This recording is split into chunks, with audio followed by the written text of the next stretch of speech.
halala. In Islam, it is forbidden.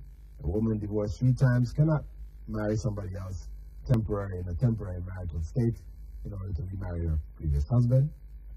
Thirdly, pressure, which can invalidate the pronouncement of divorce, has to be life-threatening or health-threatening. That is, one's life or limb is about to be damaged. Not a threat of it, meaning somebody calls you up and threatens you, but if a gun is put to your head, your arm is put in a vice, your finger is being broken, these type of things, under those type of circumstances, it is permissible for a person to pronounce divorce and it not be considered to be valid later.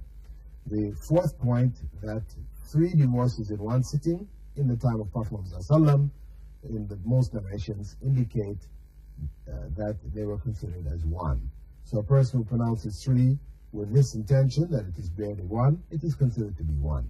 Of course, we know that later on in the time of the Khulafa al-Rashidin, the 3 pronouncement was held to be 3.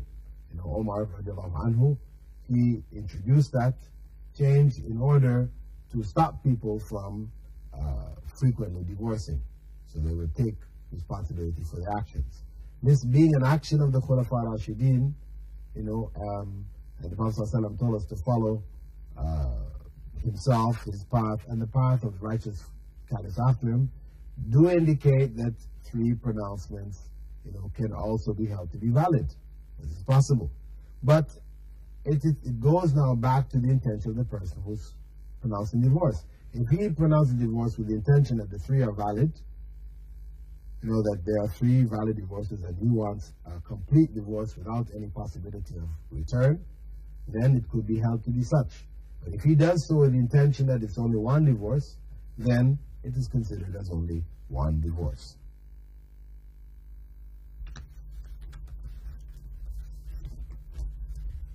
Another question which has come over the internet, email, it is one from Abdul Wahab Sharara. He said, Assalamu alaikum, Dr. Abu Ameena. How are you? I hope everything is fine. I don't know if you remember me. My name is Abdul Wahab Sharara. I was one of your students at Manarat al-Riyadh. That is a school in which I taught in Riyadh for some 10 years, in the 80s. Alhamdulillah, I'm doing well. I have a BS degree in pharmaceutical sciences from King Saud University. I'm now pursuing a doctorate degree in the U.S. at Purdue University. Ever since I came to the U.S., I have encountered people of different faiths and beliefs who talk to me about religion and Islam in particular. I have serious trouble when talking to them, especially atheists. Most of their comments about Islam are very offensive. Sometimes I can't support myself in an argument. This is probably due to my weak debating skills. Here is a list of some of the things that people have said to me, and I hope you can give me advice on what I should say and how I should handle such situations.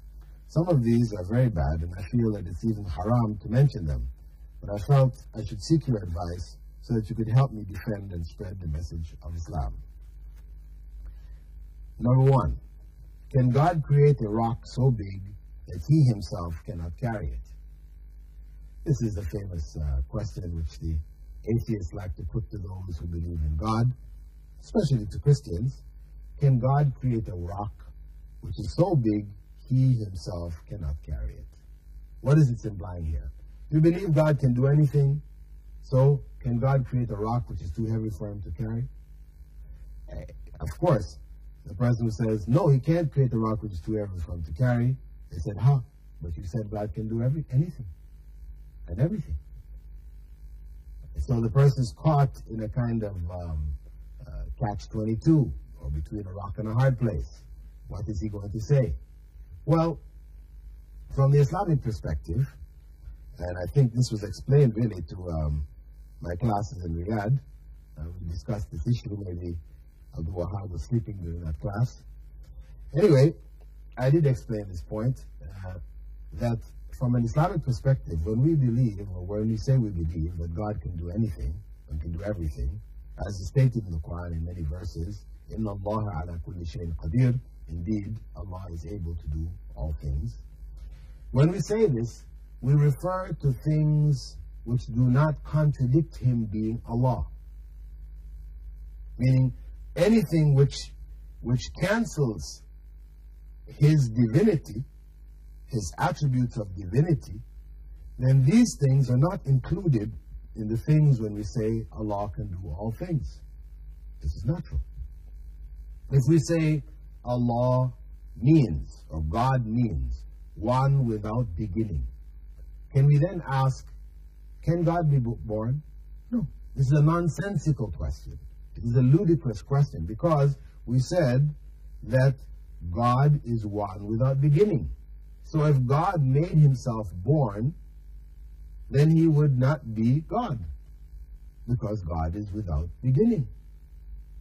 So these type of questions, and all of them that are related to it, and included in this is making a rock which is too heavy to carry, because if God is the mightiest, the omnipotent, the most powerful being, then to say, can He create a rock which is too heavy for Him to carry, then negates His quality of being omnipotent, meaning there's something greater than He.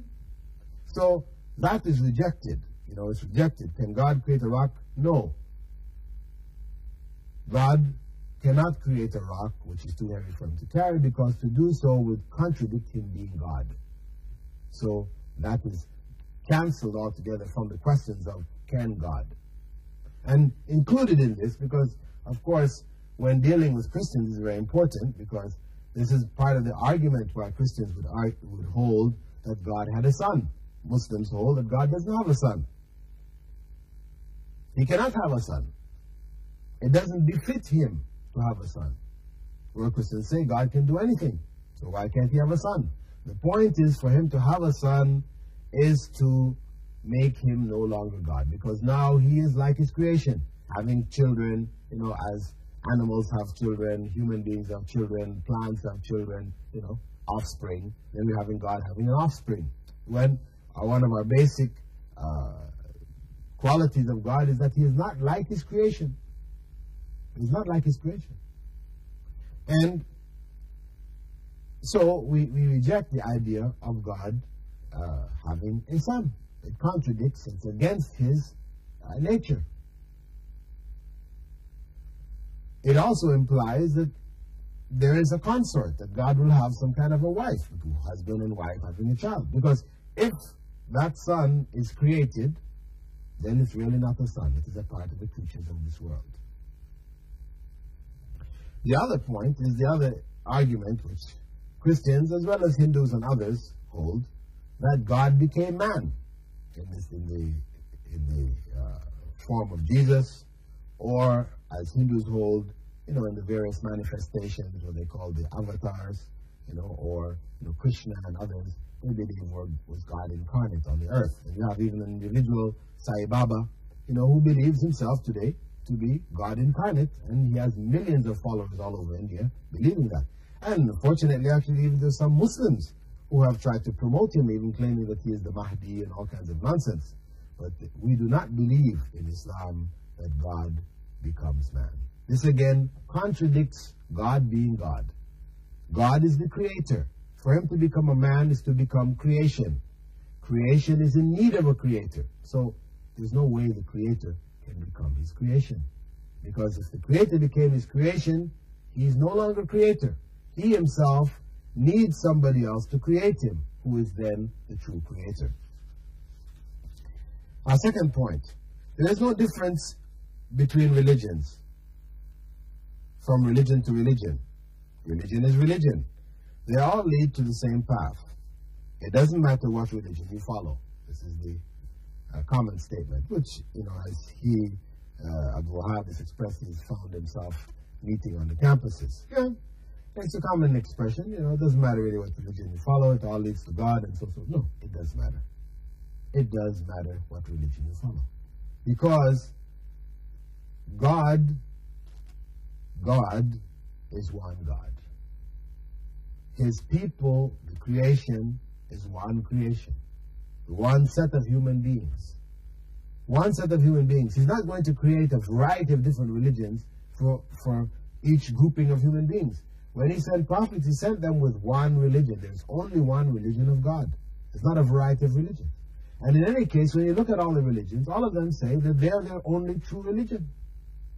So how can they all be right and at the same time claim that they're all correct and everybody else is wrong? No, there is only one religion. And one needs to look at the various arguments of the religions to determine what in fact is the correct religion. When one looks at the arguments presented by Islam, one finds in them irrefutable evidence that in fact Islam is the one true religion of God. Islam meaning submission to God. This was the religion of Abraham, of Adam, of Jesus, of Moses, and of Muhammad. May God's peace and blessing be on all the prophets of God. With that, dear viewers, I'll have to stop here because the questions remaining are some 5 questions, most of which need to some degree some kind of explanation. So we will continue with Abdul Wahab's questions in our coming segment. And with that, dear viewers, as I said in the beginning, you may contact me by way of the email. My address is fld3@hotmail.com. Or you may call us here at Sharjah Television or write to Sharjah Television, P.O. Box 111, Sharjah, UAE. And with that, I bid you farewell. Wassalamu alaikum wa rahmatullahi wa barakatuh.